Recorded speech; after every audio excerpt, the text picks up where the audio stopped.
వల్లభనేని వంశీ ఈరోజు ఉదయం హైదరాబాద్లో అరెస్ట్ చేశారు. అతను మాజీ శాసనసభ్యుడు గన్నవరం కాన్స్టిట్యుయెన్సీకి. గన్నవరం ప్రాంత నరకాసురుడు అంతం జరిగింది.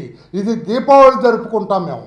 ఆ రోజున నరకాసురుడి వధ జరిగితే ప్రపంచవ్యాప్తంగా దేశవ్యాప్తంగా ఎలా దీపావళి జరుపుకుంటారో ఈ రోజున ఈ గన్నవరం నరకాసురుని అరెస్ట్ చేస్తే ఇదొక నరకాసుర వధ అని గన్నవరం ప్రాంత ప్రజలందరూ కూడా సంతోషపడుతున్నారు. మార్నింగ్ నుంచి ఏ టీవీలు చూసినా కూడా జేజేలు పలుకుతున్నారు.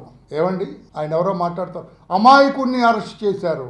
గన్నవరం వల్లభనేని వంశీ అమాయకుడండి. ఆంధ్రప్రదేశ్ రాష్ట్రంలో ఎవరైనా అంటారండి? ఎటువంటి is a criminal, is an organised criminal.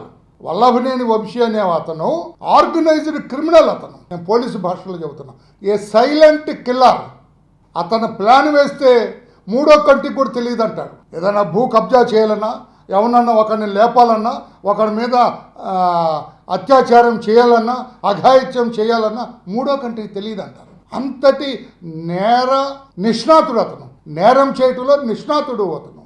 Party కార్యాలయం తగలబెట్టారు. నేను కూడా నెక్స్ట్ డే వెళ్ళాను. అక్కడ తగలబెట్టి మా వాళ్ళందరినీ కొట్టి మా వాళ్ళందరినీ అక్కడి నుంచి తరిమేసి మరలా మా వాళ్ళ మీదకే కేసు పెట్టిన ఘనాపాటి. అందుకన్నారు ఆర్గనైజ్డ్ క్రిమినల్.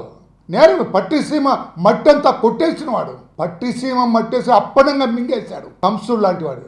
ఎక్కడ తిని ఎక్కడ పెరిగి అక్కడికి వెళ్ళి ఇష్టం వచ్చినట్టుగా వ్యవహరించాడు. క్రిమినల్ లాగా వ్యవహరించాడు. Attempt to murder.